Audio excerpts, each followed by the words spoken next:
Charles E. Dressler, commonly known as Ed. All right. And you worked for which department?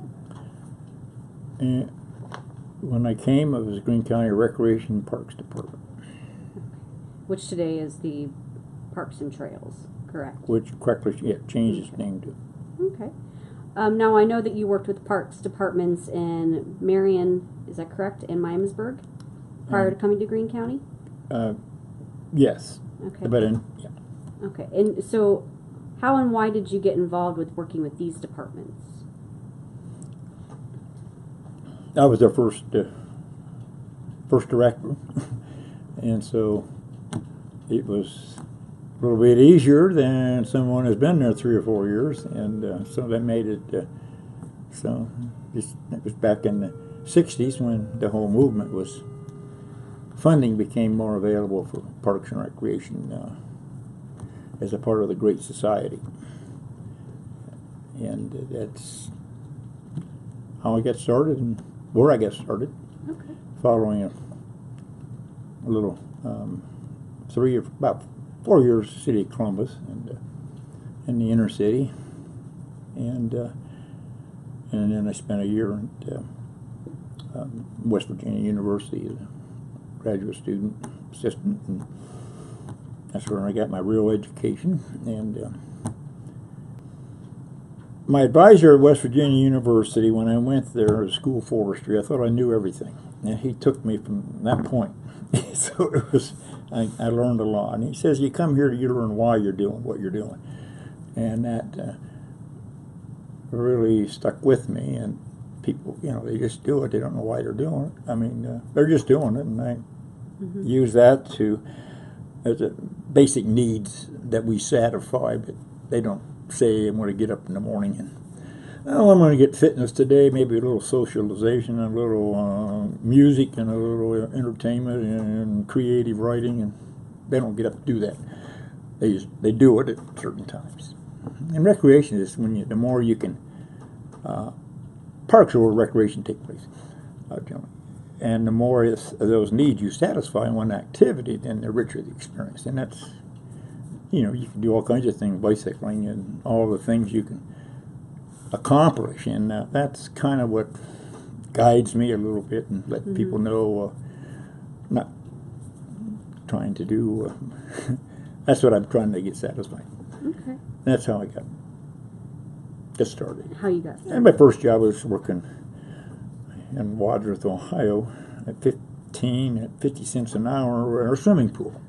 Okay. That's where I got my first indoctrination to this field, and it was a brand new field. So in a way, I was the third to graduate from Ohio State.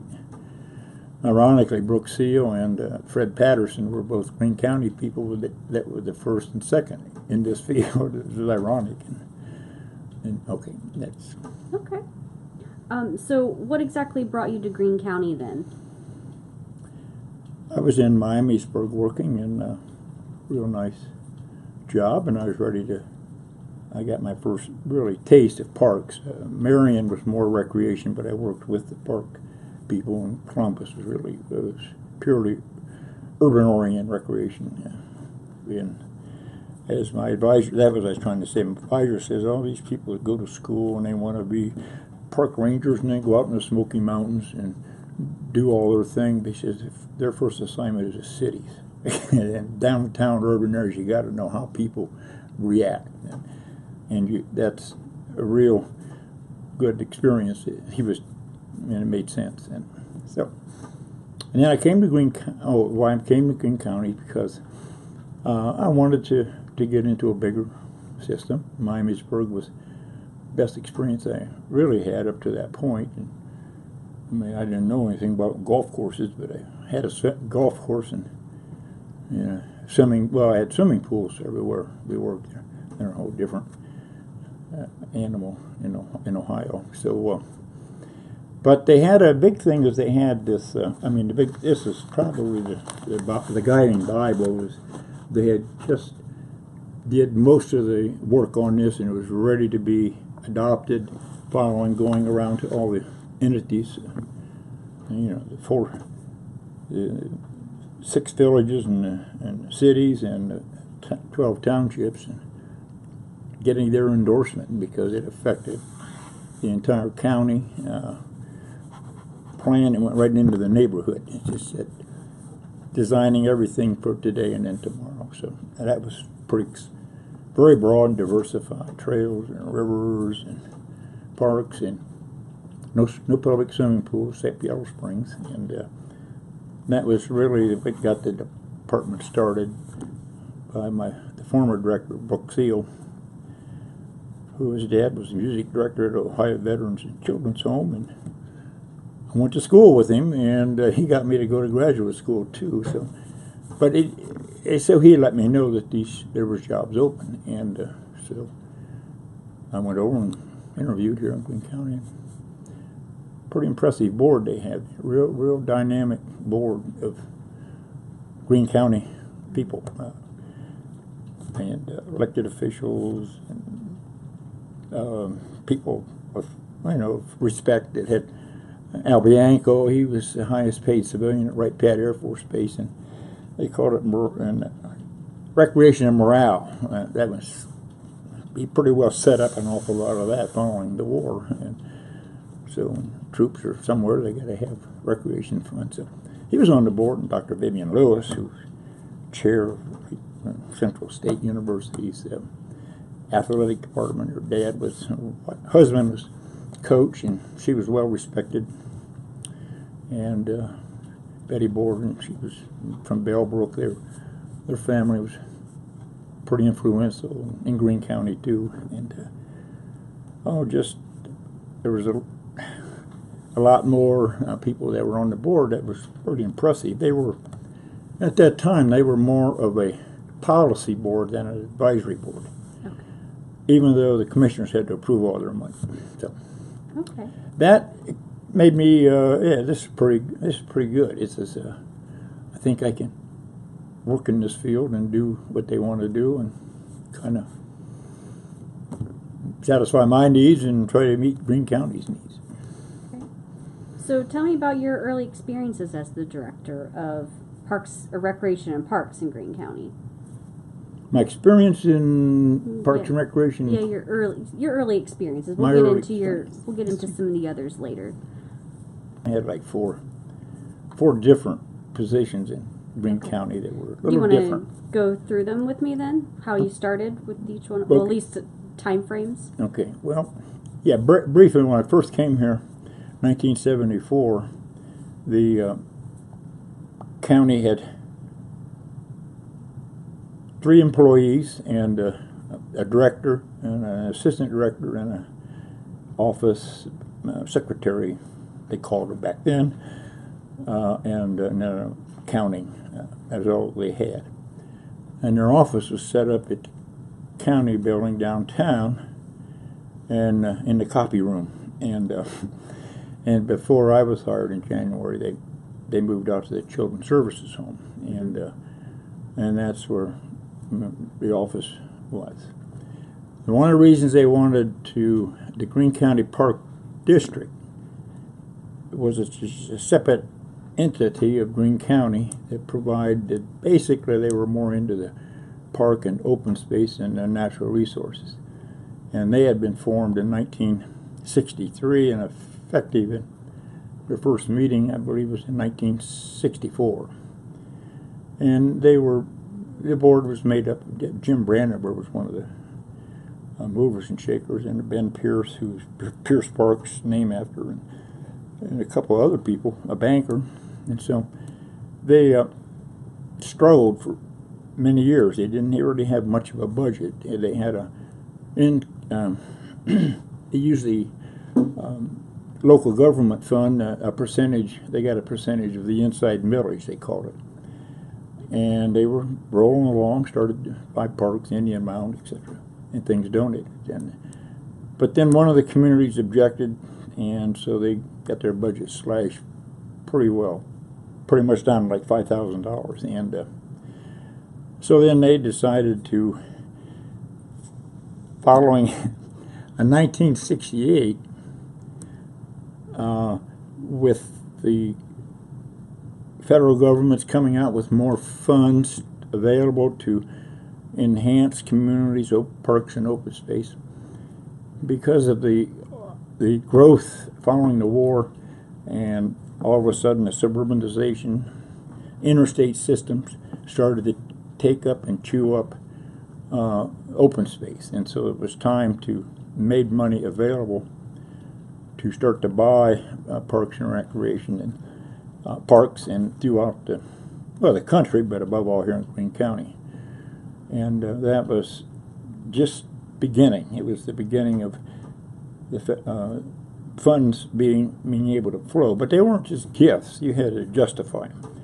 You had to have a master plan for parks and recreation. You got to have a plan that you're going to go after, and of course they helped fund some of those plans. But that was one of the primary reasons, and Greene County was in a good position for that. So then, but bottom line is we still needed this plan. In 1968, there was a group formed.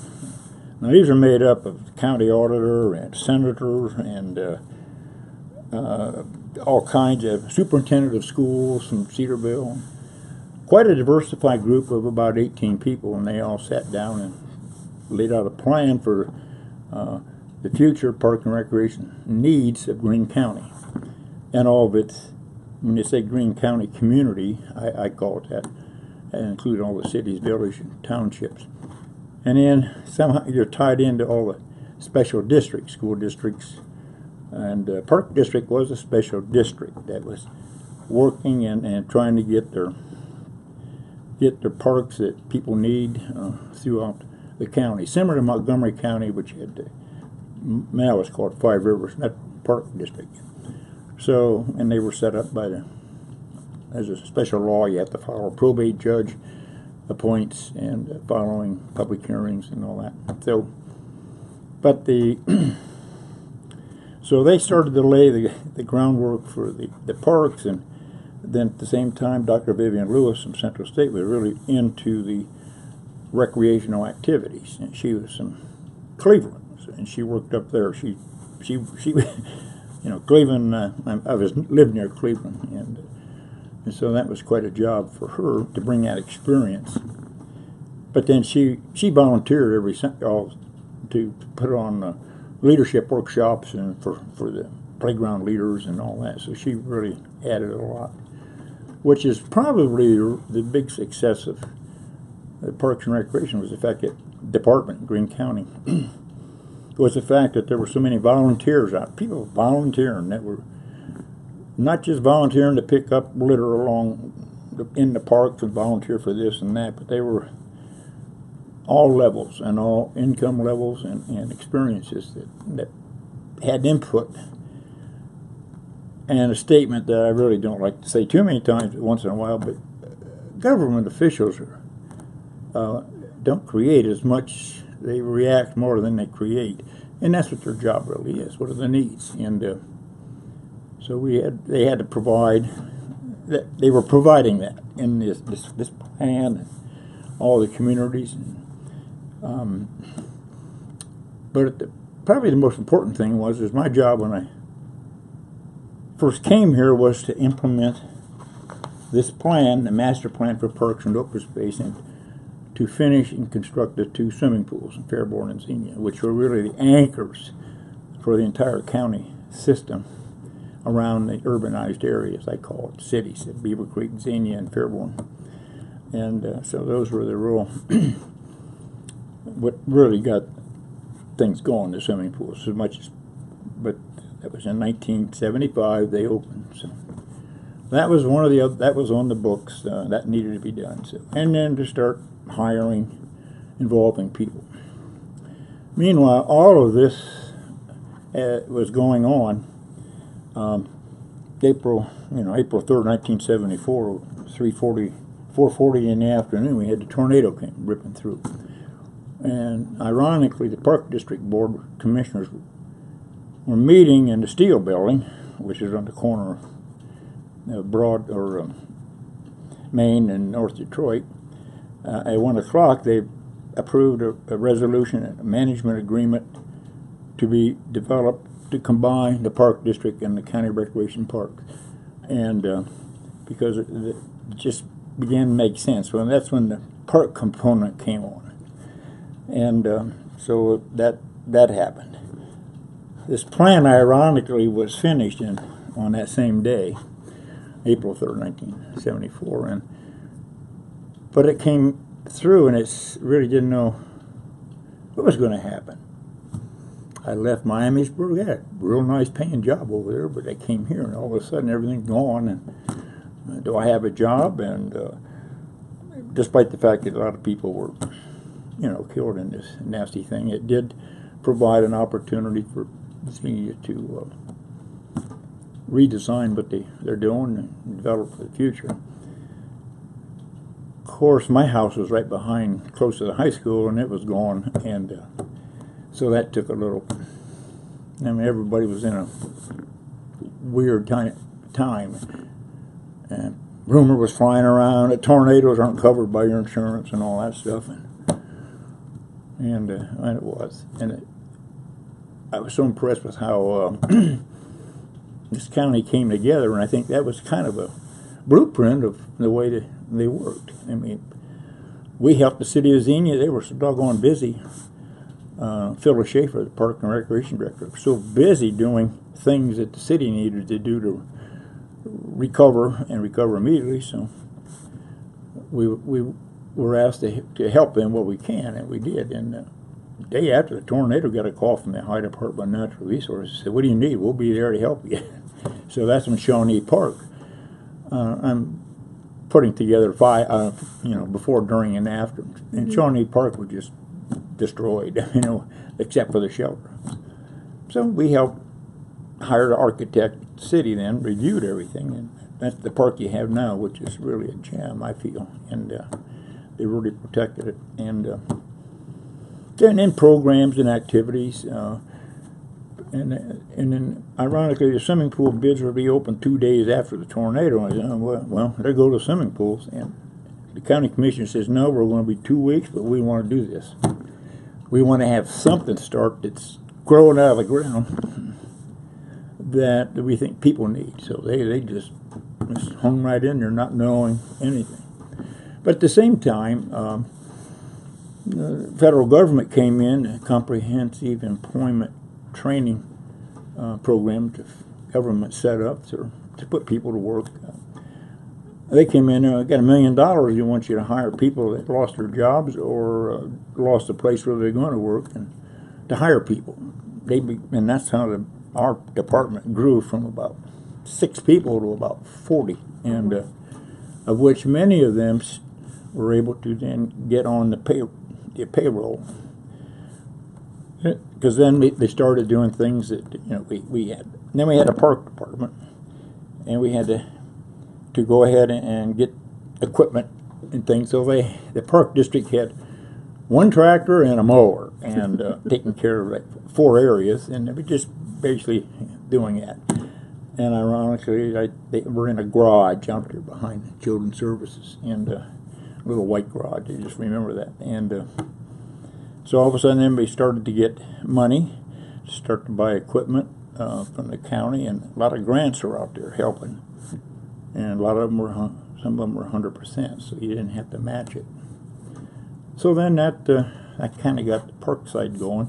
Programs, then there was funding to go ahead and provide to expand the programs that they were now having. They went to schools, they had a gymnastic program, the summer playgrounds, the watercraft education camp, and then this is before the pools were built.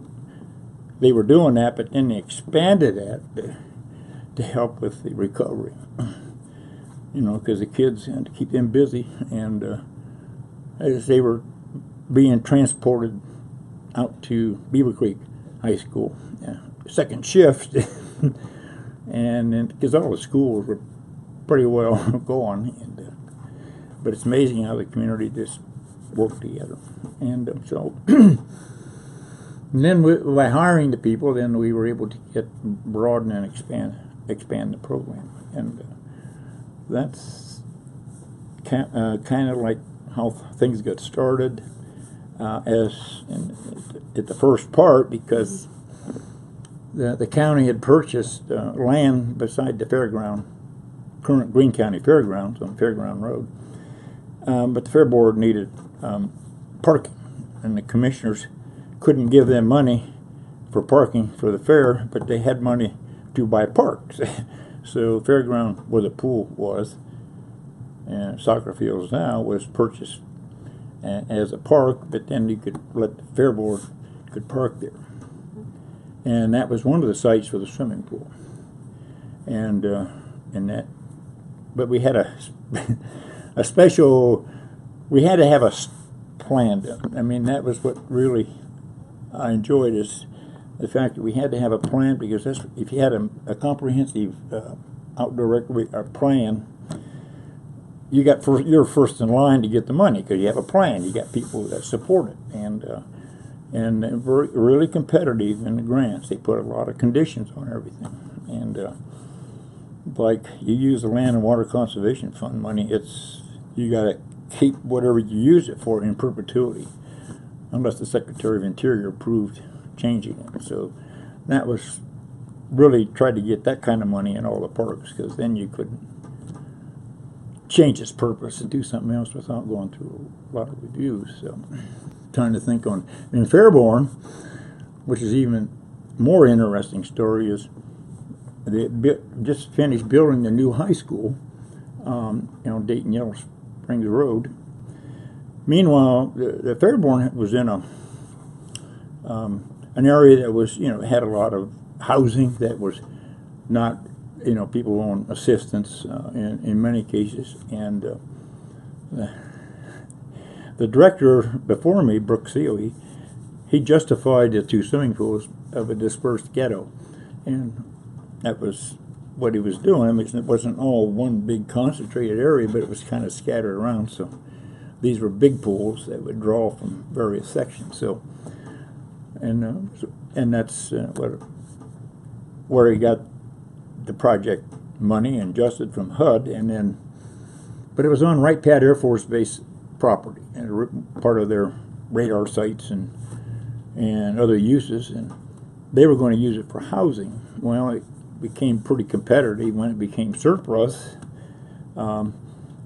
Access to Wright Pat and surplus, so they could give it away. They could give it to the schools or the government for parks and things. So went through a long process, and anyway, City of Fairborn was able to receive it at no charge. And then we leased a piece of it for the pool. I did a plan, worked together on that, and that's how Community Park East is.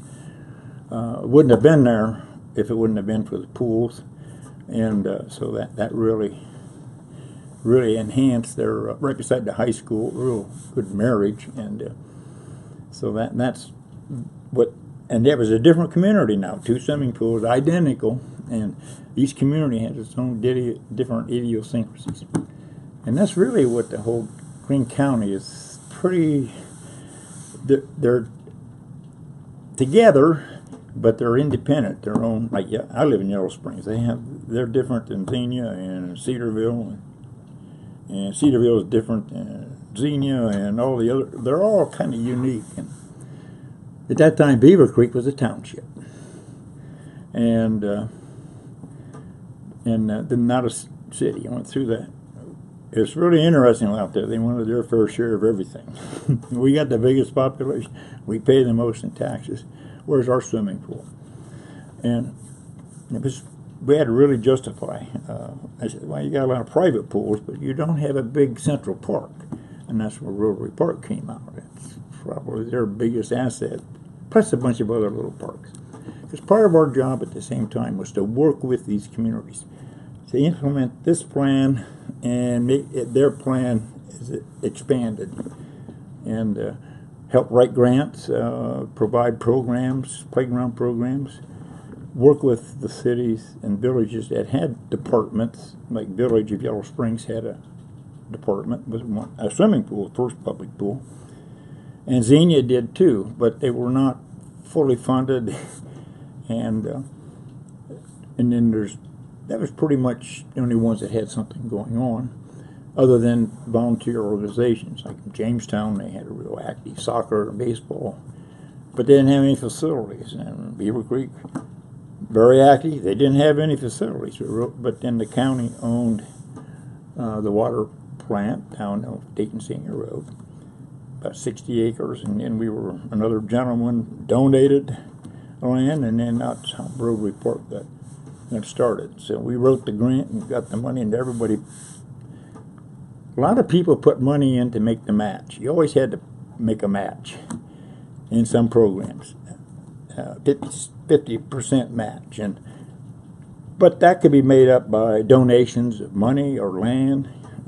So if you give me 100 acres, it's worth $1 million. Then we could use that $1 million to help improve and develop the park, which was a real good deal. That's how a lot of our parks happen. People would donate, and we get extra money, and we could use it on some of the other parks. So that's kind of like how the beginning. Okay. And then as we get a little bit further along, in 1983, the county went through pretty much of what we called cutback management. We lost 30% of our funding, and at that particular point in time, and so we wanted to survive. So the county, at least what they called Operation Dodge, they found positions in other departments to put some of the employees until things got better, and so that really helped. And then still needed some money, so I've kind of always looked at new programs coming out because people were skeptical. Oh, I don't want to do that. I don't want that money for trails. That's transportation.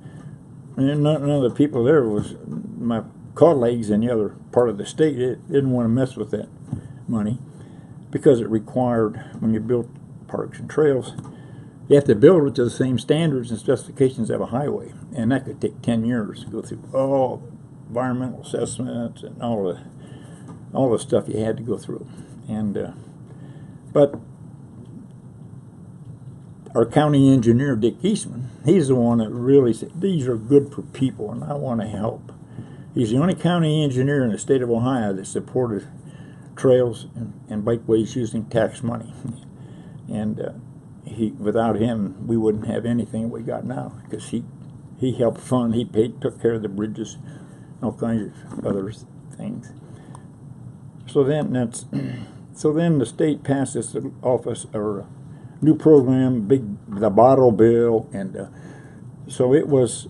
They come out with an office of litter and recycling, and we went after that money too. We justified it on cleaning up the environment, etc. So we got a couple $1 million overall over 4 years. And that saved our department until things got better. So then we built on that, and then ironically and also the division of rides. There was public transportation. Mainly it was set up for the senior citizens to get them around the county. So we were the first transit operation in the county. We hired CETA employees were doing that. We dispatched, and then one thing led to another, and we now have the Greene County Cats, and that's how it all started. And Ed Bice handled all that. He was the assistant then. And then another program is Office on Litter and Recycling. Then the county sanitary engineering department basically kind of had to take that over, so we were able to shift that over. But back in those beginning years was the fact that we were able to get a lot of equipment, mowing equipment and snow plows and trucks and everything, pretty good condition, with one condition. We had to take care of all the county areas and facilities. And the county had an awful lot of well fields all over the county, and they were pretty rough areas to maintain. So, and remove snow and it's all right. I mean, that's what it takes sometimes to get your money. I remember one time, the big blizzard we had in '78, I think it was. County home didn't have any milk. So we got in our old Army 2 by deuce and a half, and Rick Bull, drove over to Dayton through all that. Of course, he had a snowplow in the front, so we couldn't get stuff. So that was just kind of interesting things. And that's when they were at the county, the old county home. Okay. So that's, I'm probably forgetting some, but that's pretty good beginning. And then once the swimming pools got started, we had Wright State University swimming coach was one of our board members, and they really helped us with the swimming pools too. So we had a real good program. Gymnastics was really good, competitive swimming, but a lot of these things were in their early stages. Now you got separate entities, really big. The soccer program, most of that's volunteer, and then gymnastics, the private sector took that over, and so we just kept moving and evolving with the programs that were becoming available more and more, and but then during the cutback years, the county had, I think real important was the fact is administration and management. In 1974, the county didn't have a county manager as such. They had a gentleman that worked real well with the commissioners, but that wasn't considered that we control or manage, report to the commissioners. So, and Don Brazine was our first county administrator. Came from Virginia, worked for the National Association of Counties in employment. Well, he knew CETA. He knew that like the back of his hand. So he was able, that's why he came to Greene County first, because they needed someone to handle the comprehensive employment and training then. And then at that point in time, the department heads, which was a rather unique team of people. They were all somewhat young and new. We were all fresh coming in and working under Don Brazine. Was if you had a good idea, you better be ready to implement it. I mean, didn't have to go through all kinds of justifications if it was good. So, with animal control, their first place was at the bottom of the proposed landfill off of Dayton Senior Road, and it was in a little brick building down there. Oh, it was horrible conditions, but they were able to move out of that hole and get a much better position. Bob Schroeder was our regional planning director, and they had to the Greene County Regional Planning Coordinating Commission. All the communities in Greene County, you can imagine getting all the townships and all the cities and all the villages sitting around the table making a decision on should that housing development go there, and water and sewer. And he just did a miraculous job of bringing those people together. And one of them was the subdivision regulations that required a developer to set aside open space. You put in 100 homes, well, based upon this plan here, you had to set aside so many acres and or develop them to take care of the new people you're bringing in. And so his operation was invaluable. At the same time, money became available on the ballot for hotel motel tax for the Convention Visitors Bureau, which they had to report in the paper the other day how many millions of dollars they brought in. Well, that started out at the Regional Planning Coordinating Commission, and they helped promote an awful lot of that. We worked really good promoting what we wanted to do. Tim Dinger was a sanitary engineer, and the whole thing was just getting ready to boom. The Beaver Creek's growing, they needed sewer, they needed water, no more septic tanks, and no more wells. And they had to, the government provided 90% of the cost to do that. Beaver Creek objected. A lot of them don't want to do that. Well, 5 years later, they had to do it. And it wasn't no 10%, it was much higher. So he had to go through all that. We were tied in because we had to maintain those areas, and of which some of them became parks. They were lift stations all over the county, and we drilled a hole and lifted it up and took care of so many, but that became very hard to manage and maintain. With water, you got to sanitize it and all that, and so that and packaged sewer plants. Oh, those were the fear of God, where you had to had to have them. So so he had to coordinate that, and then the welfare department, it was called then, and they were just beginning to expand, and the children's services and the senior citizens, which those people were all kind of the welfare director. It's called human service. I forget what it's called now, and he had a broad range of responsibilities, but they started breaking that down today, and with juvenile and the different courts, and our building was the orphanage, and the county home was for the indigent, I guess they called it. But the orphanage was more tied in with the county home, because if you couldn't take care of your children, and the parents were alive, but they couldn't take care of them, the county home, they were tied in together, but if they adopted the kids out to some extent to learn a trade, and they went back to the children's services that were where they slept and all that. But so it was kind of a unique tie-in between both the infirmary, as they called it, and the children's services, and or orphanage we call it.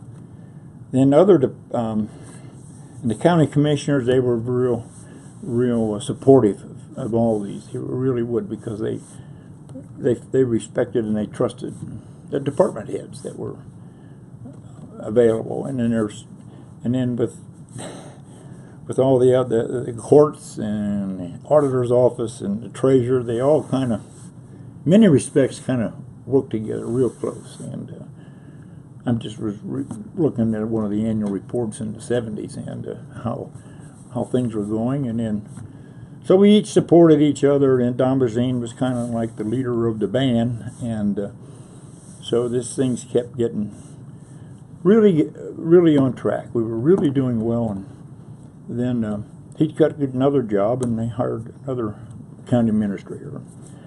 But what happened, he was good. They were going to come in and straighten us department heads out, from what we don't know, because they looked at Greene County, because we were so unique in doing so many different things, that the County Commissioner Association, well, we were on all their programs speaking about how did you coordinate planning and parks and trails and work together, and how you work with the schools and everything. So we were really a lot of fun. We'd meet at the county commissioners' houses, I mean, not executive sessions, but to go over things, and that worked well.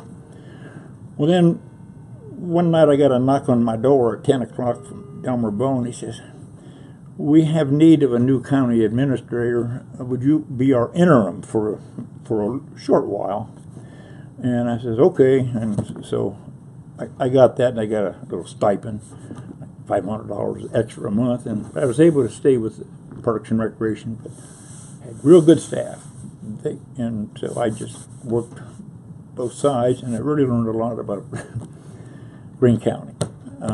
Very interesting how behind the scenes it works, and it works well. It works, but I didn't particularly want to do that I didn't want to apply for the job, so then I just kept extending it month after month, almost a year, and then finally they decided we got to find someone. So Ralph Harper, and he was a administrator of the court system in Bellbrook, so he came in, and I went back to my job, and then that's my second job in a way. So it started out as recreation, and it went to Parks and Recreation, acting county administrator. Then I retired, and as Parks and Recreation director, I became special projects coordinator for 2 years to finish up an awful lot of the parks that we got started. And then I retired in 1998, and then I applied for the Park District Commissioner as a volunteer, non-paid job. But so I got appointed by the judge for 4 years, your term. I wanted to finish up some projects, and I just didn't want them to get sidetracked, and because everybody supported them, so I did that. I wanted to finish it up, so I did, and I became a consultant for a while at that point in time. Okay. So that's kind of like the different positions I had in Greene County. Okay. So what would you say prompted your zeal then for the paved trails in Greene County? I know you mentioned to begin with there was money out there for it. You know, well, this plan had a whole section on bicycles and bike routes and connectivity, and at the same time we did a study. The study, this was the first study. It was a legacy for the future. It was a regional, and then they found out they needed more, and in each county, and then these are the things that got us started. And one of the in there was Dick Eastman. Our county engineer was actually chairman of what they called the Greene Montgomery County Planning Commission, and they were into transportation, and they decided, boy, we need to get some. We have to not only our open space, but we got to get some alternative transportation. And the federal government had money set aside, but nobody was going after the money because it was too complicated. It was just a series of red tapes to try to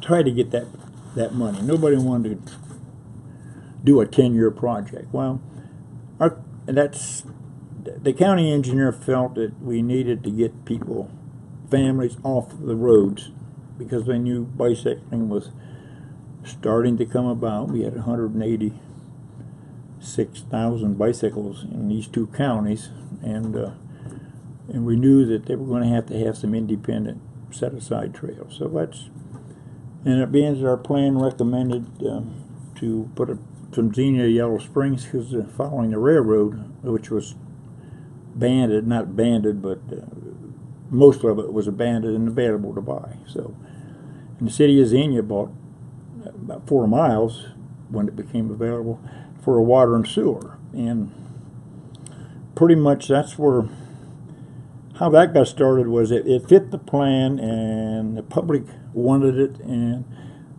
but they needed to find a way to, you have to build it. You got to buy the land, you got to get the money to build what you want, and you got to have money set aside for management, so we use a systems approach to do things. And the county needed a water and sewer line in Beaver Creek to extend their services, and also to run water up to Cedarville, and also to eventually get over to Jamestown to provide their services, because so many communities were on these package plants or small well systems, and they had to have public central services. They couldn't no longer just dump it in the ground and throw it in the river, and they had to. So, but those were corridors that were needed, and if you ever tried to buy 15 miles to put a sewer water line down, negotiate with 150 property owners, it'd take years and years. But you own the railroad, you only had one to negotiate with. So they provided an awful lot of the money to buy it, and then put their sewer down, and then we used the rest of it to put a bike path on. And so, when they built the sewer and water in Beaver Creek, they went ahead and did an awful lot of the base work needed to put trail on. But above all, between Xenia and Yellow Springs had about 8 bridges, and if you ever want, those were, of which 4 were substantial bridges that cross streams. And when you cross a stream, you're into all the environmental concerns at that time. Especially if you had to build a new one, it was even worse. And then if you had to sandblast, like the one out of Little Miami between Xenia and Yellow Springs, they have to cocoon it. You have to wrap it up and sandblast and paint it. So but at the same time, our county engineer paid all the cost for the engineering, and that's expensive.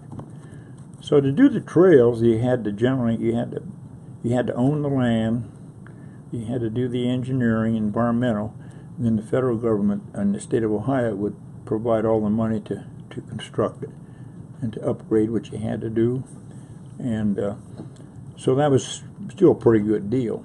And then the law changed, and you had, when we got the H connector, that was, anyway.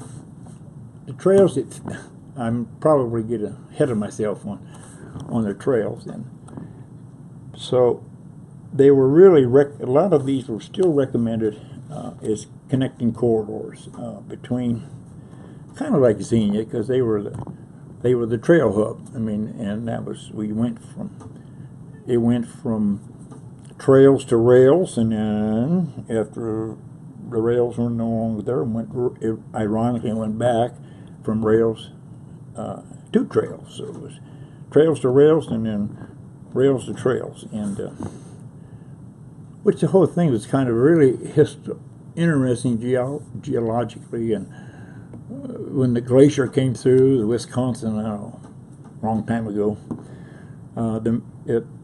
the meltwater, it stopped just north of Xenia, a little bit north of Yellow Springs, and started to melt, and when it cut through all that and put the Little Miami River, got in where it went, and all the other Shawnee, all these other little tributaries. Well, the main ones were the corridors for animals to go and drink, and then the Native Americans would go down to the river to canoe and things. It was a nice corridor. It was easy to maintain and develop for, at least they liked it. And a lot of times and this is just something it was in one of the books I just read, that a lot of times Indians don't want to go down there in all the mud and swamp, so they had trails up high, and that's where the word highway came from. But they still went down the trails. So then that made a nice corridor for the railroads, and because they could build them up out of the floodplain in most cases. So that's Greene County just happened to be lucky. We had all of these streams coming into Xenia, and Dayton had theirs, the Great Miami. We had the Little Miami, and so that was a matter of, then we wanted to connect them. That was, the railroad became available, so that's how that word, the H connector, came. And if you have, my goal has always been, is you try to buy things on both ends in some way, and then it's much easier to get the money to connect them. And that's why we were so fortunate in Greene County, is we started in Xenia, and then it's just a matter of heading out in all the different directions. And for water and sewer, and I mean, look at that, that helped squell the people that didn't want to use money, highway money, tax money of any kind for trails, when we had all the other needs. And that was a tough battle for a while, especially with Yellow Springs. And the vote was like, we never know what consensus is in Yellow Springs. Is it 49-51, or what is it? But the matter of, I think, the trails also provided another something else. It was planning too. It was a good way to control shape growth, because you had to cross that. You had to get permission from the owner. And so the city of Xenia and Beaver Creek and the county commissioners, these communities that owned it, they had to cross it. You had to get their permission, and they could say no, do it here. And it's like McDonald's out there. It's a bicycle-friendly McDonald's in North Detroit. It wasn't. It was that way because if they wanted to cross the bike path to get to McDonald's, they had to put them outside, accessible, all those facilities in to make it nice. And so they didn't object afterwards, because it really enhanced their business. It really did. So it's and the idea was the trails so the mountain have to have so many soccer moms. Out there at Rotary Park, they got Hunter's Ridge and a couple of big developments, and mom may be having 2 kids go to soccer at Rotary and 2 kids going to soccer somewhere else, and one maybe going here, and that was all they were doing, were driving. But by having a bike trail there, they can take that right into Rotary Park and it doesn't require any parking. And same way with a lot of the other parks, you can bike or walk to it. So, and you have to always look for ways to justify it besides being recreation.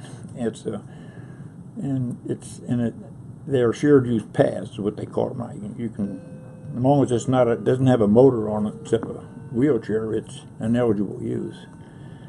That's why they went from 10 feet to 12 feet, because of the uses, and that helped.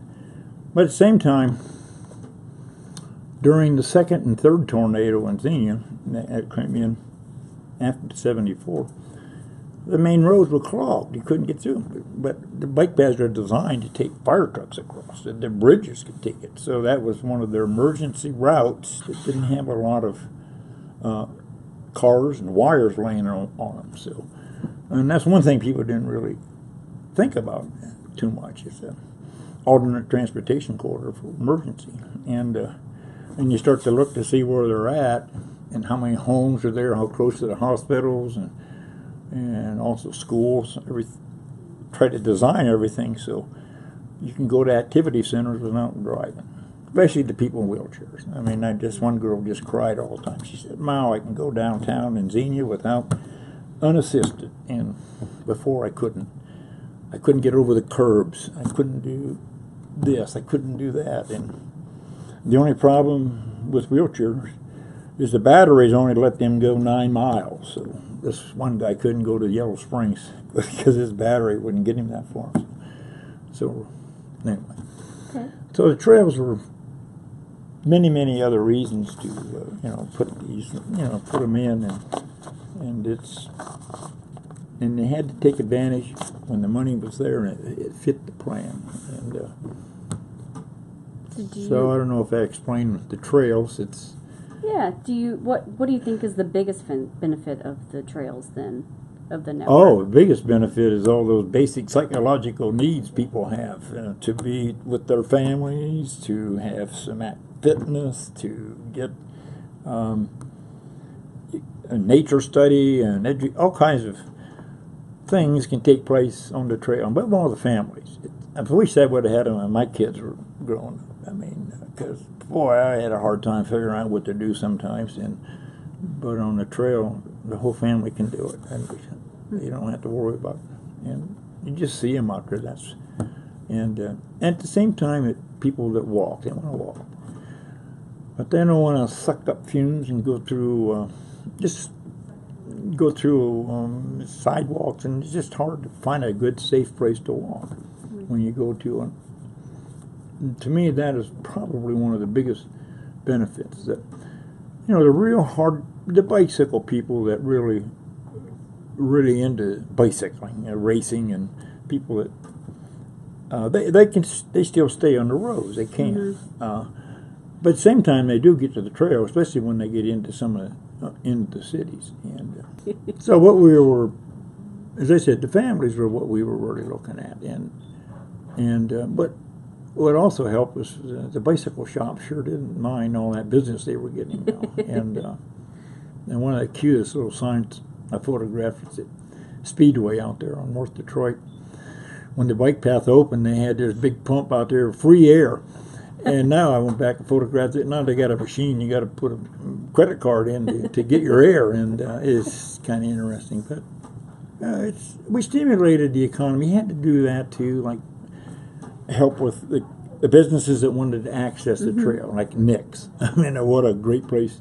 Everybody that comes in wants to know where they can eat and have a beer. Well, you can walk to Nick's there on your bike.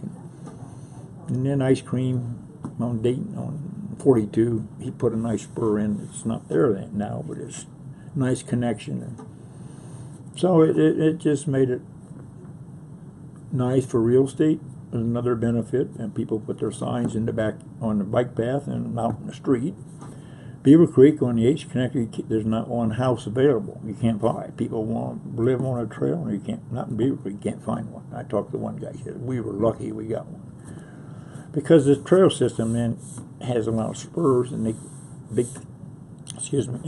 connect up and to the neighborhoods, and designed for safety and designed for not only safety from bad people, although there's no guarantee 100%, but most of the time people don't want to get too far from their car that want to create problems. So in the range we have good services, and when a design thing is it's really to look at the end product and make sure we take care of all that, so it's easy to maintain for security, and then go back to the beginning and talk to people that have to take care of these things. A lot of times architects will come up with these dreams, but they're a nightmare to maintain, and they look pretty, but they're hard to take care of after 20 years.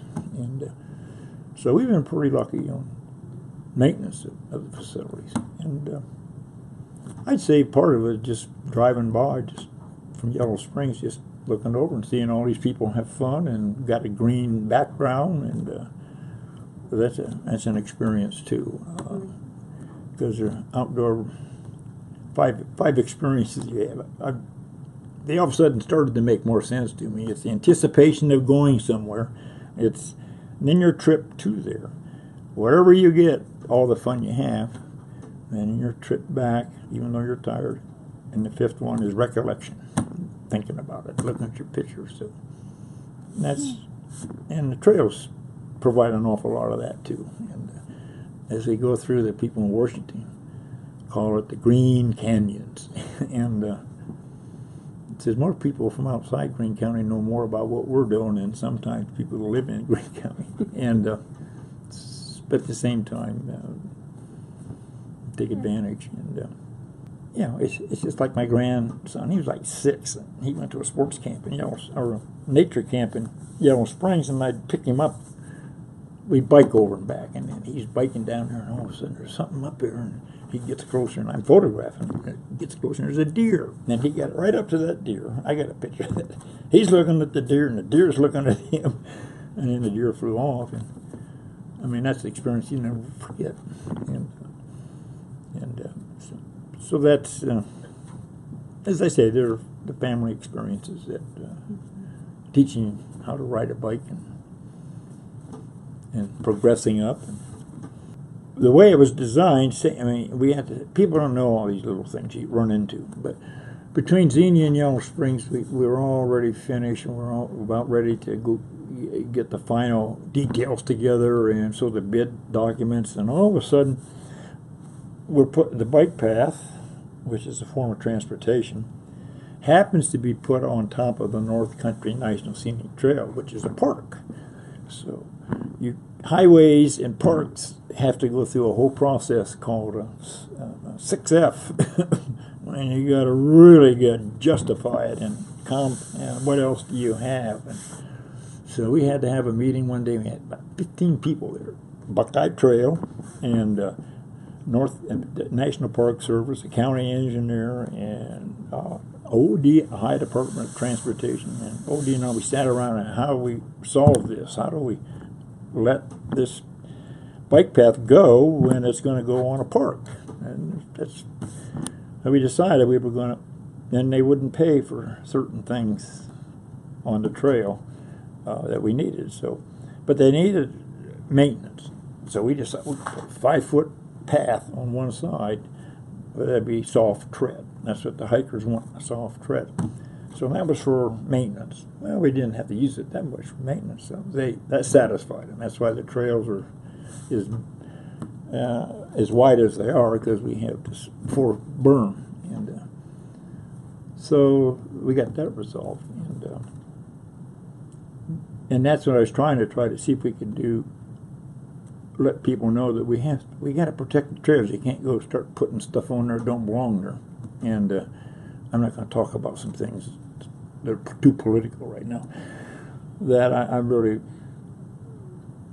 want to protect our system, even though I'm not working there anymore, but I'm a citizen.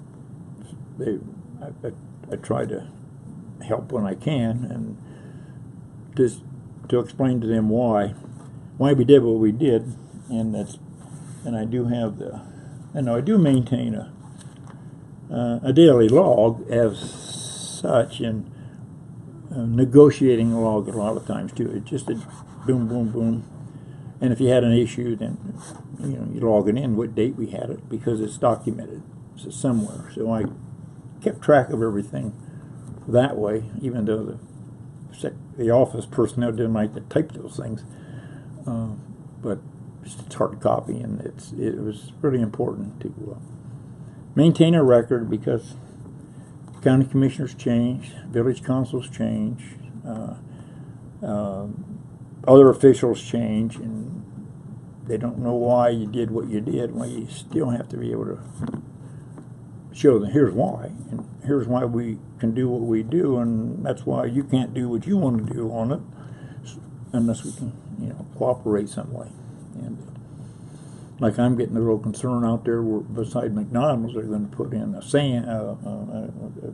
convenience store with gas pumps and sell beer and alcohol and stuff. And the people using the trail got to go where Wick Lines was. People using the trail, well, we can get by with that one, but if they're going to have one that's going to have these great big long trucks going in there with fuel and cars going in and out from gas and going in to get beverages and snacks, and they got to cross the bike path, and there's an awful lot of additional traffic for people to have to concern themselves with, and that's a lot of people use trails to go to school now. That's another justification, so Safe Routes to Schools program. So I was just the question was, do anything differently? But I seem to not really feel. No, the only thing different would be to hope that everybody else that comes in has the same vision that the people had that did it, which were just like, if it wouldn't be for the trail sentinels that they got, the trails would really be not the same, because the trail sentinels are out there, they're volunteers, and if you got a bicycle broke down, fine. If you need communications, fine, and maybe if you needed water even, and so they're available to help, and so that's part of what the systems are all about, and I better add a little bit more to that. The question again, so I didn't. Oh no, you're fine.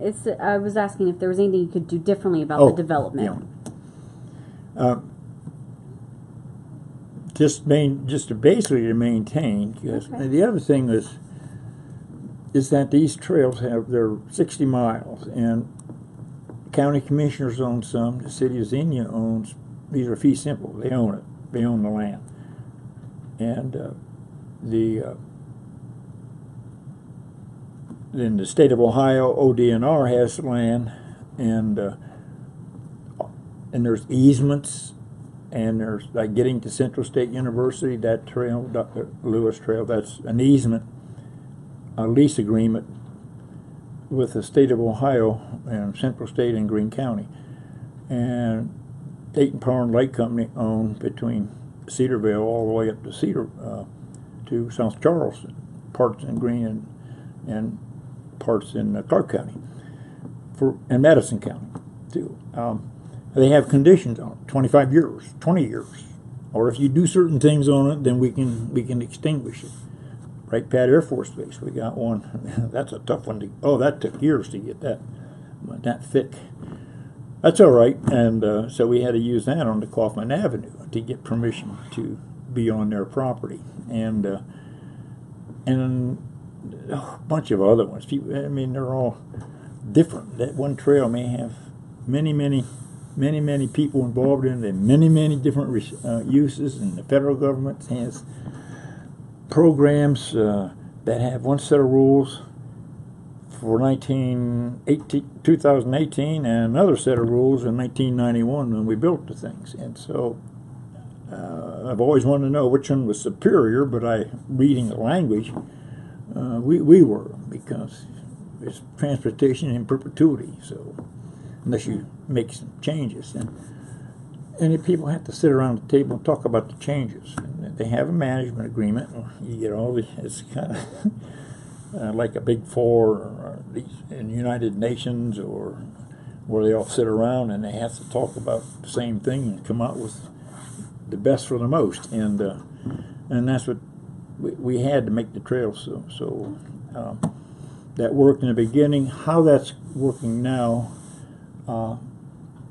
I'm not too sure, but at the same time, they all signed these agreements. So I made sure they signed them and they were recorded, and that this is a document. Right. Some people, they don't, and now at the Greene County, probably the only thing different would be is wish we could have had that levy passed 20 years ago, because that has really helped what's going on. So you said you use the trails, correct? So you bike. What else do you? Yeah, I'm not as I used to, but I'm now doing it. Yesterday I wanted to bike through downtown Xenia. I've seen them building it, and I wanted to see what it was like. And there was a big event going on. People going from Cincinnati to Cleveland. That was one of their stop points. Mm-hmm. And I went down and greeted them and listened to them. And in the splash pad, the kids were all there.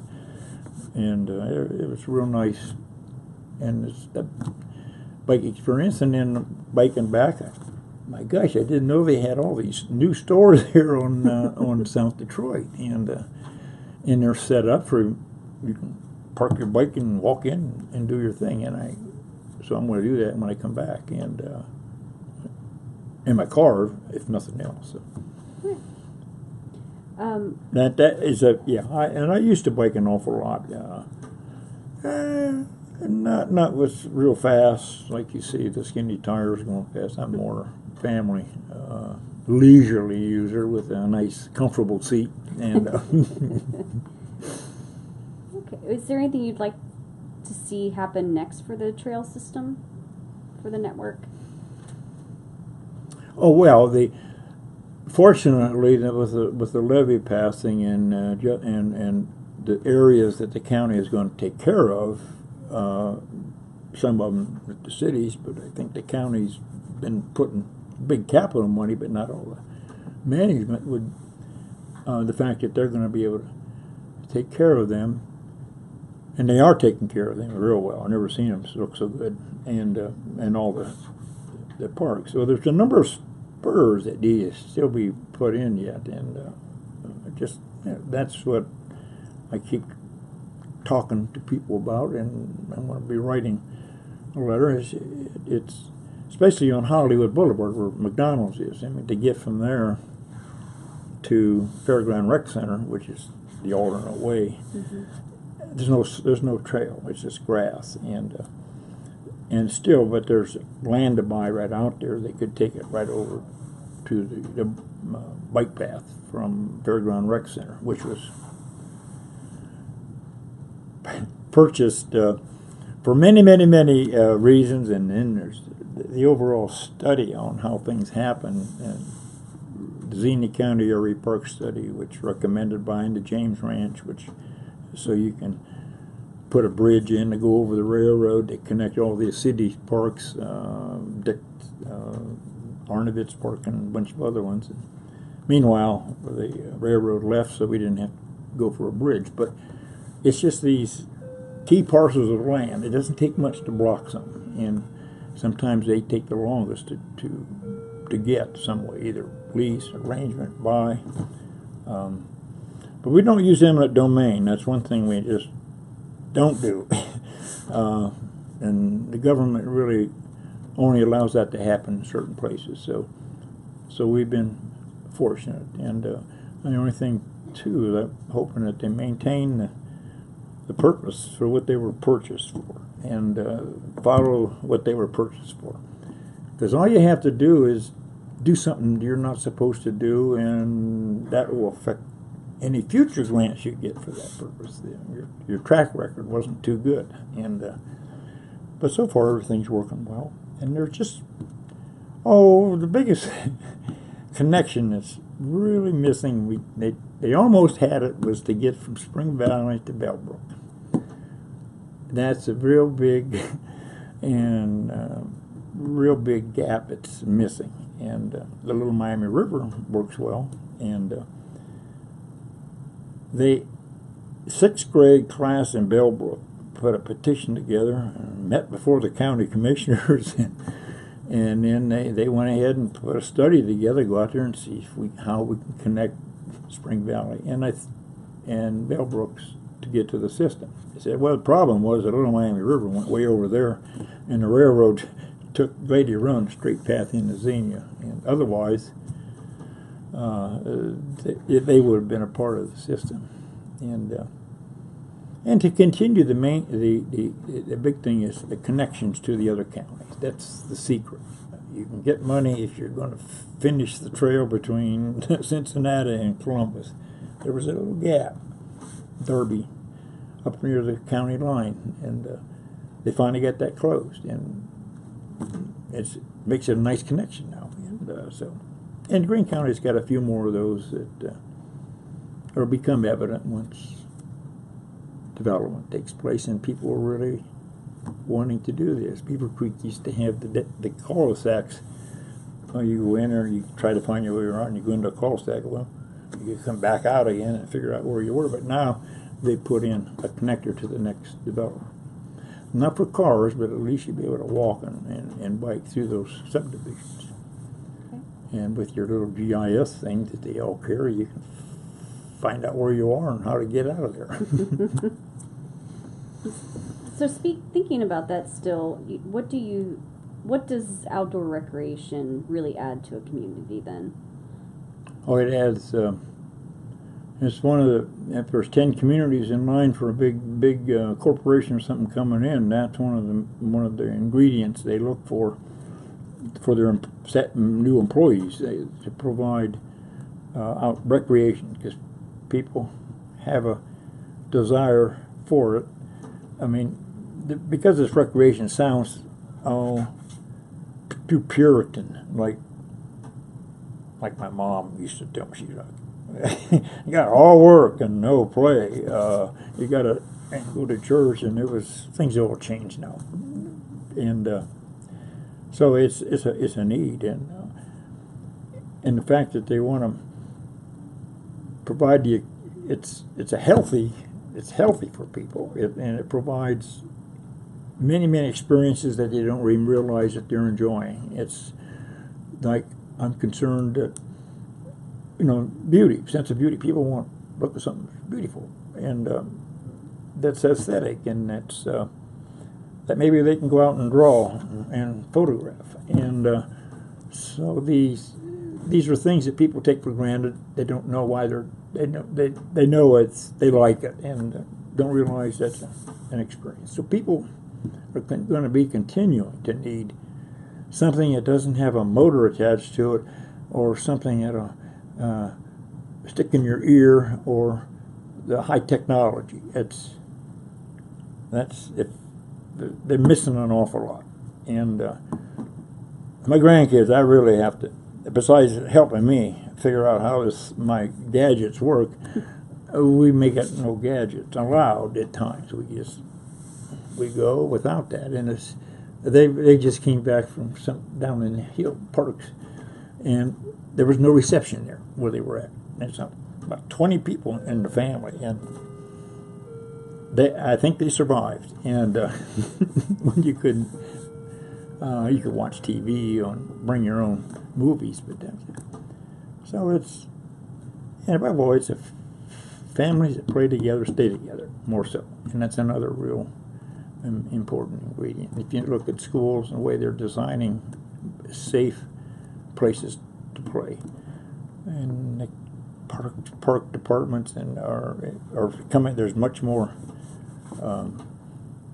facilities that are creative and interesting for people to use, and you can see the demands there because people are paying for it. I mean, they're voting it in, and I just hope that everything doesn't become fee-based, where the people that need it the most can't afford it, and that's why I try to keep as many of them cost-free and somewhat, because they've all paid for what we're doing indirectly through their taxes and So that's the benefits are always going to be there, and in fact, they're becoming much. If you just read the paper, I mean, I couldn't believe all the articles about bicycling and events that's taken place. And Greene County's Trail Classic last weekend. I mean, even though the weather was crappy, these people still do their thing, and they like it. And volunteerism is one of the big things, one of the basic needs that we have, and we don't realize that we're satisfying an awful lot of helping other people help themselves. And so that is an avenue to do a lot of things you can't do elsewhere, or maybe couldn't afford. And so it's creative stuff. The art right now is the rocks. My grandkids are into that. You paint the rock and you go take it over to the park, and remember they pick it up and they put it somewhere else, and then they photograph it, put it on Facebook. People found their rock, and that's all a part of. You have to have facilities to do these kind of things, and that's why New York has really changed their downtown Manhattan area. I mean, they really made it bicycle pedestrian friendly, and not like it used to be. And noisy cabs, bumpy roads. So, okay, that's happening. All right. So, what would you say is your favorite park in Greene County, and why? Well, Or can you I guess my favorite park is going to be the one that I enjoy the most and see the most is Shawnee Park in Xenia. I just look at.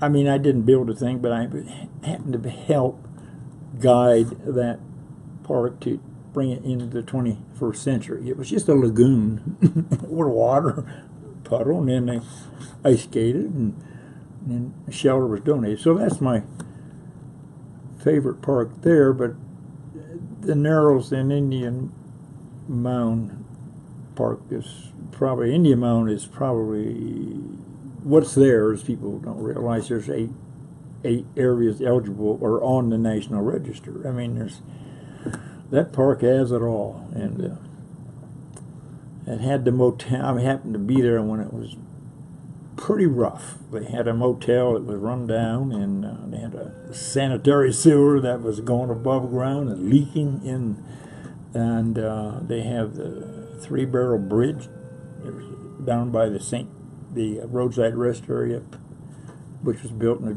1941. Still got a letter on that, which is interesting. Meet you at the traffic light in Cedarville to go down and look the area over in 1939. I mean, so that park has in waterfall, and which is man-made, but that's just photogenic, one of the most photogenic areas. So it's kind of hard to. I'm picking parks that are active, urban-oriented, and natural resources. Really, what. And the Narrows is just well, we had some real good.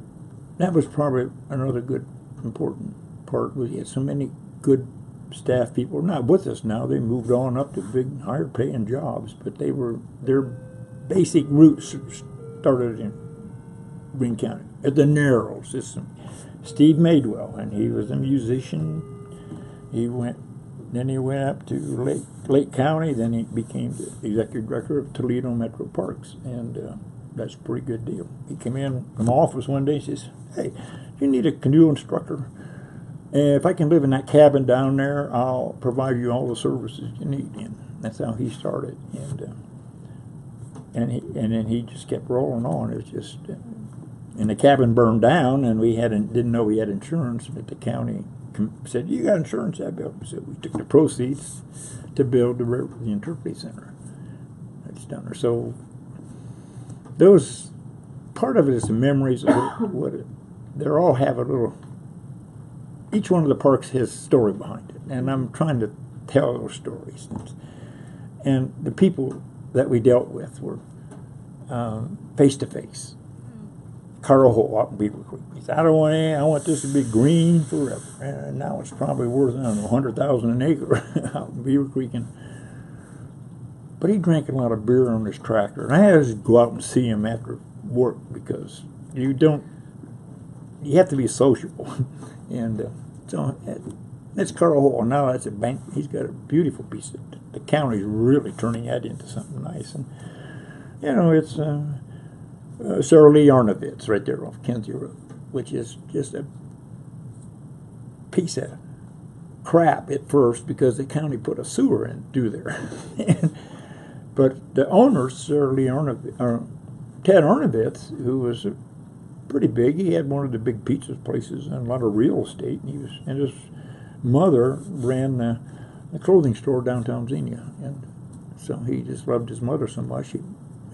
They donated it. The family donated it, and then we got money to put a parking lot in and boardwalk, and then he would just, anytime somebody in the family died, don't send flowers, send money in honor of my mom, and so we'd get checks for $5,000, $10,000, and Chris Barnett, now she just took advantage of all that and did an awful lot. So, you know, and it's just all kind, and that's what I like a little bit about how did that park get here and all these people. And I wonder, I don't want people to forget how that came, because I think they're important. They're the heroes, and I want to make, they need acknowledged, and they may not, they didn't want it before, but I go to funerals, Jim Brandenburg, a bunch of other people, and Richard Little in Beaver Creek, and these people didn't know all what they did, and I had I had pictures and things, and what they really did, they helped make the parks better, and they didn't know that. So they feel good. I don't know. I just felt good about making sure they got acknowledged, because I've always been big on, you know, people don't realize they go to Ohio State or wherever you go, state school, you get subsidized. They get something, they don't realize it, and I think they owe the public something afterwards, because I couldn't afford to. I paid $500 a year to go to Ohio State, and it cost a heck of a lot more. Now it's a lot more now. But so that's what really I enjoy, and the parks I enjoy are, I don't know, it's just in biking through it. And I guess I'm a procrastinator, and I like to think of the past, and a lot of people say, oh, don't live in the past. So if you don't know where you've been, you don't know how you're going to know where you're going. And Greene County is so rich, and so much different stuff here. Just like Indian Mountain Park, you have all those different things up there. You had a sewer plant on one edge, they had a motel, and a cliff house thing. They got the Massey's Creek, which is one of the best cold water streams in the state of Ohio, and that meanders all the way down to the Little Miami River, and mills all over the place. People didn't realize that, and so it's, people got to realize what they got. It's pretty good. So, how has the Parks and Trails, or formerly the Recreation and Parks Department, how has it changed over the years, and how has it grown? The department, or the department itself. Boy, it is really with all the directors that we at Brook Seal. He came in and laid the basic groundwork, and Ed Bice, who stayed with it the whole time, and helped lay the groundwork for programming, the swimming pools, and park maintenance. And ironically, Ed Bice, you know Ed, or he's a volunteer. Well, Brook Seal and Ed Bice and I, went to West Virginia too at school. It was ironic. So then they just say, if this kept building, and I'd say the programming has changed from the standpoint that maybe we started it, and then the private sector could take it over, or some organization, and we just kept moving. And then it's changed from the standpoint that we helped so many communities in the beginning to write grants and help them get started, but respecting them. I mean, that was always their community. Cedarville is much different than Yellow Springs, but they all have this. People have the same needs. It's just how you fit it into their way to live. And so more and more in the community, the county are taking care of their facilities, and the county is working more so in the bigger areas, which are called kind of like what we call a kind of a regional park in the way that serves more than one community. And the trails are, we look at things that I couldn't afford a swimming pool, but all of us coming together could. Same way with the trails. I can't afford my own little thing, but I can by going together with it. And the county, that's what government's all about in a lot of cases, helping people provide things that they can't do individually, but collectively we can. And so then at the same time they move from better facilities and much more professional, more people, and it's changing with the technology times. That really has changed things around a lot. There isn't any secretaries anymore. You got to do your own. And communications, or gee, we used out in the middle of nowhere, you had them like a walkie-talkie or the ham radio operators in order to communicate with base. Now you can know right where you're at. I can take a picture with this camera I got, and it'll show exactly where I was when I took it and what time I took it. And it's just that. So they've been able to take advantage of all that. Programs, their programs are changing with the technology, which at the same time keeping to the roots. Not everything comes out of a box. Food comes from over there in that garden, so there's a lot more of that around too. Like the master gardeners helping people plant. Now they started at James Ranch. We work real close with them, the master gardeners. And they got plots out now. This is what these things are, and I want to plant one of those. They're doing, and they monitor to see how well they're doing it. So it's just still working. People still work together. That's what's government still is. I try to call it a systems approach. It's a group of related functions working towards a common goal.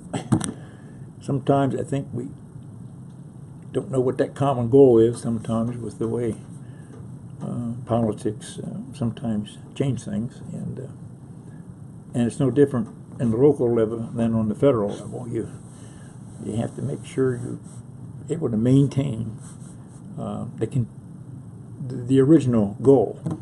Now, a goal is only a destination. It's not an end, and that's what a lot of people use goals. My goal this year, but no, that's a destination. You probably never will reach it, but you want all your other activities, money, and how you get there. That's what you use to meet that goal, which could be changing and like somewhat, but still provide wholesome leisure activities. And that's a goal. You're never really going to meet that because things are changing. So. Mm-hmm. Oh boy, yes. I keep getting off track. You're fine. No, you answered the question, so it's okay. So another question would be, what were the most rewarding projects that you directed and implemented during your years of service? Pretty much, I would. Okay, you put an S on that. I would say first of all with the 2 swimming pools, because the swimming pools themselves, the activities they provided, but they provided the base to expand. At Fairground Rec Center, we had the pool, but then at the same time we needed tennis, and we figured, what else do we need?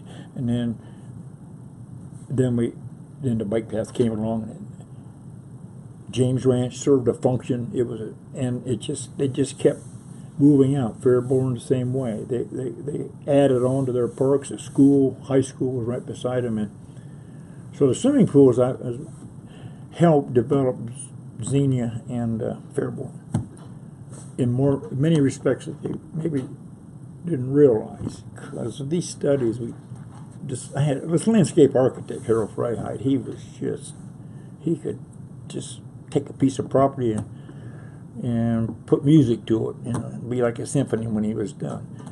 Our job was to take his work and take it out and sell it to the public, and but involve the public. On the trails, I'd say it's the fact that we send a letter around every property owner on both sides of these trails. Public hearings coming up. Public involvement meeting, not hearing. Hearing's another story. They have to have a court recorder and really official. But the hearing, you go out, public sessions, and you have exhibits and everything, and people can come in and see what you're doing.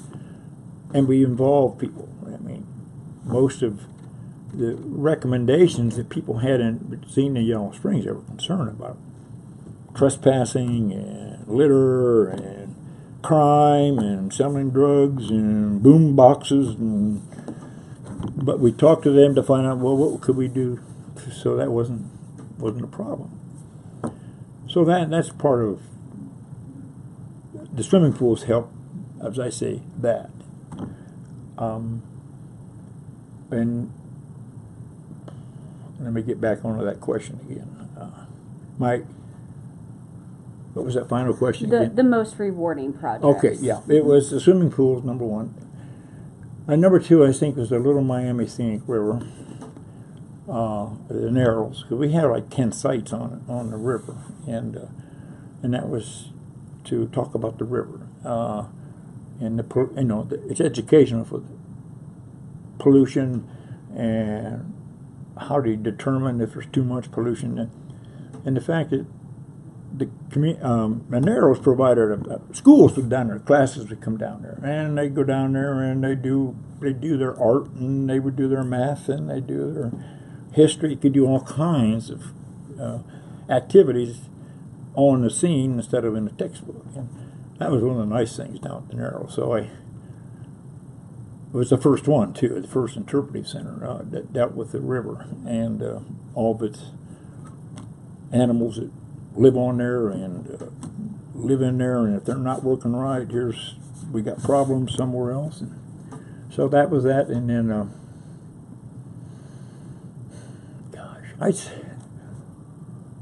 Rotary Park too. To me, that was Beaver Creek's Central Park. That started out as farm fields and water treatment plant, and it blossomed into their big park.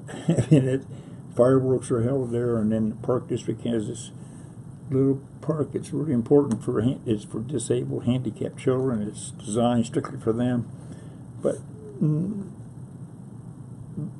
not handicapped people can also use it. Because the old saying is, remember, we are all only temporarily able. So that's at that park, and I think that, and Beaver Creek then got something big that the other communities didn't get. Because I had to do something at Beaver Creek, because they didn't have a swimming pool, and they had a lot of private pools, but they had to have that was a place for ball and soccer and playground, and everything could take place there. So that was rewarding from the standpoint that all the money and how it all assembled. I mean, there were challenge grants, the Rotary Club, and Beaver Creek Women's Club, the Township Trustees, the County Commissions, the State of Ohio, and all these. I got a list of we put a list out thanking all these people. I mean, it's pretty interesting too, and the fact that the federal government, I had that one there showing it, but that's why Rotary Park was, to me, pretty good. And I already said Cedarville, Indian Mound that's in a world all of its own. It's just people don't know that's there, but more are. Thanks to Gretchen, she's really promoting a lot of these. The old saying is, if you have a thing and wish to sell, you don't go whisper in a well, as he who climbs a tree and hollers. Oh, it's a rhythm there. But you can't lay back. You got to stay ahead of it. You got to step out of your protective area and go. Because a lot of the monies and the funds are in the new areas. You know, what problem is that going to solve? And some people are real reluctant to want to do that. Greene County was fortunate we could do this. They had a leash on you. You couldn't go too far. But I almost got fired because I bought this piece of property out beside Rotary Park for, it was a piece of wetland, and the county commissioners didn't want to do it at that time, but the park district did. So I had two bosses, but the commissioners were my big boss, and the park district was at the same time. Now they're just one big happy family. Which is happening now is that the park district and the county commissioners, the levy was through the park district, and so they went from $5,000 a year to $5 million. That's how much that levy brings in. So Jim Brandenburg be happy wherever he's at, and all the other ones that what he did was right. So would you say that throughout your career then, did you have a mentor or multiple, or is there anybody you would Depends mention? where I was at that Okay. time. I would say in Columbus, when I just 1961, I had a part-time job. Fortunately, I was able to get into my field, and Mel Dodge was a director there, and man, he was a mentor. He really helped get on the right track, and he ended up being the director of the zoo and everything else. But he's the one that put me on to another job that was opening up, and that was up in Marion. So that was where Warren G. Harding is, and all the Marion's another interesting community. Then mentor, like I'd say Brooks Hill too, because even though he was the Park and Recreation Director in Fairborn, and he got Greene County, and we talked, and he would tell me where places to go, and he's the one that put me on to the Miamisburg job, and so that was, he would be a mentor there, and getting to Miamisburg. And when I went to graduate school, my advisor was John G. Sherlocker, and that guy, Rhodes Scholar, and never got his PhD because he wanted to continue to teach, and that went against him in many respects because they wanted you to publish or perish, and he didn't want to do that. He wanted to teach. So I was fortunate to be one of his students. So I learned a lot from him. And then in Miamisburg, John Laney was the city manager. He was acting county. He was assistant county administrator in Fairborn, and he went to Miamisburg. And you can't go in these guys' offices with an idea that you're not ready to implement. Miamisburg just sold their power plant for $10 million, and they used a lot of that money for their park system. And so I can't say enough about him. Greene County would be Dr. Vivian Lewis, because she didn't always agree. I mean, you listened to what she had to say, and she was right most of the time, and she had a lot of respect in the community too, and because we'd have all these dedications, and I would make a big deal out of them. They were big. People come from all over. The trail was a big one because the first one around, and yeah, they came from all states, Washington even, had people in Cleveland, and she was one of the keynote speakers, and it was overshadowed by the Shawnee Park that completely redeveloped, and I would say she was really in Greene County, and then all the individuals, Dick Eastman too. I mean, Greene County has so many because they're each, but Dr. Lewis was, because she looked at the entire system. In other words, the rich, the poor, the handicapped, the indigenous. That's where she was at. Because if you grow up in an area like that, and you have a good feel for it, you know where you're coming from. And I worked in the inner city of Columbus. I really learned a lot up here, and surrounded by public housing, and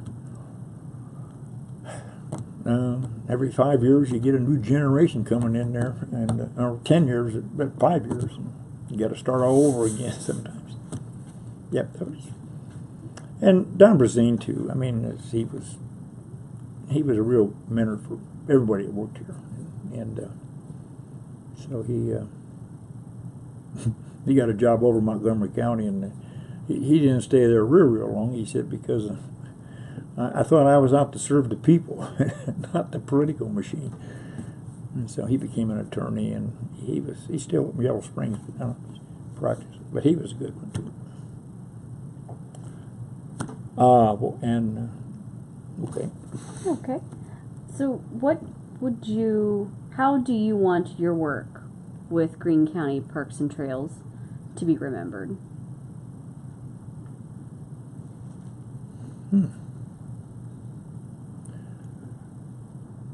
Well, one thing, yeah, they list me as the father and the grandfather of the trails throughout the state, and I kind of,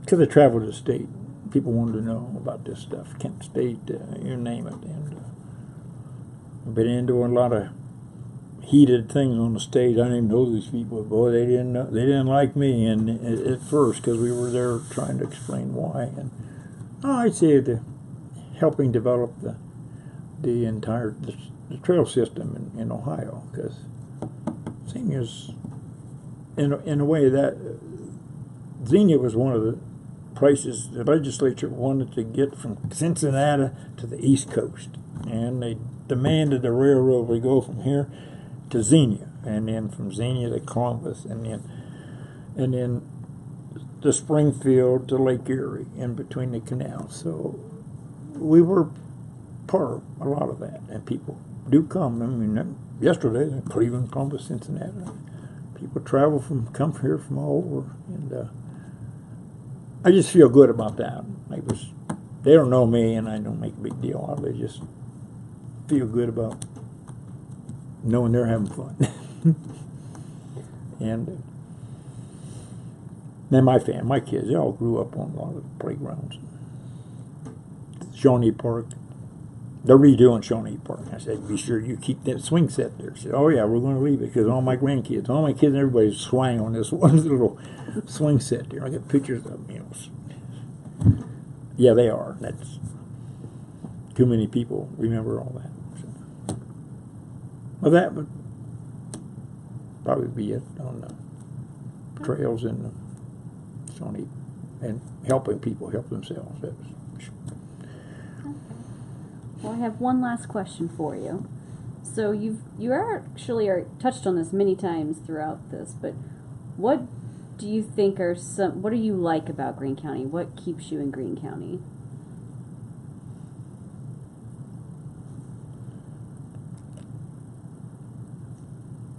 Well, it's a microcosm of the country in many respects. We have like 5 universities. We got cities that are a little bit different, but they're together. I just think it's an altogether great community. It's the Greene. I always like to call it the Greene County community, because we are a community, but we have different neighborhoods, communities, and that's, I lived in Xenia for 28 years, and then I bought a piece of property in Yellow Springs, and we built there, but we still are here in Greene County yet. I'm probably going to move back. We need to downsize. We don't need that big house with them big taxes. We can move back to Xenia and the family's here, and we just like Greene County. We don't mind visiting other places, but my wife's son lives in Las Vegas. That's nice to go out there once, not to gamble, but just to go out there. But not now. It's 110, I think, today, and but you can get in your car 30 minutes to be at the top of Mount Charleston. We're at 70, and Florida, and there's just so many places. But Greene County really has it all. Really, we got farm, rivers, trails, parks, it's amazing driving. When we lived on West Yankee Mill Road, in 5 minutes we were out in the country. Hawkins Farm, and we're still there. A lot of these places are still here, and so we took a drive the other night down to back way to Spring Valley, and geez, all there's nothing but corn. So and I come from a farm family, a half farm family, so I learned to respect their lifestyle. And they didn't have toilets, so you had to go outside at night, dark. They don't have lights at farms either. You had to pump your own water. So I'd say yeah, because we're we're hub of it all in many respects. It has a lot more. Okay. So, despite the fact we have to drive far to all of our doctors sometimes, but things are getting better in Greene County and all the medical facilities we have. It's just amazing what we have. And so. Okay. Well, thank you. Did you have anything you wanted to add? Do you have anything else you want to add? You've answered all my questions today, so. Well, I just like to, the current director and the department, John, and just to keep doing what they're now doing, and just help people where they can help them, and they're doing that, and just that's real supportive. And they're going to do it. I know they are, because when you get all these different people involved, that's a part of their heritage, part of what they did, and I will protect that. You're not going to take my soccer field away. You're not going to block me from my trail. You're not. They all have a piece of ownership in it, and that's what I like about Greene. We're not transit, not a real transit county either. People come here, live here. They go. A lot of people worked at the base. And one last mentor. Can't say anything about what Milt Lord from Yellow Springs. He walked into my office one day. I didn't even know who this guy was. He was a river man. He protected that little Miami River, but then he became involved with the trails. He wore shorts.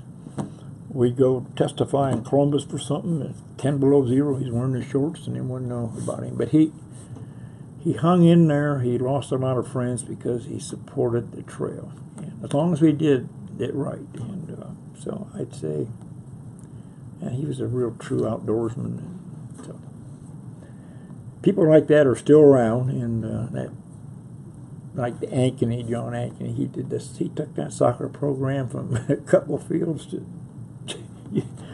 On some Sundays, you can't find any place to sleep or park even with all the soccer games going on and all over the county. So he's a real guy too, and he protects his stuff. You don't want to mess with his soccer fields, even though he's maybe not in leadership now. But so that's it. All right. Well, thank you very much today.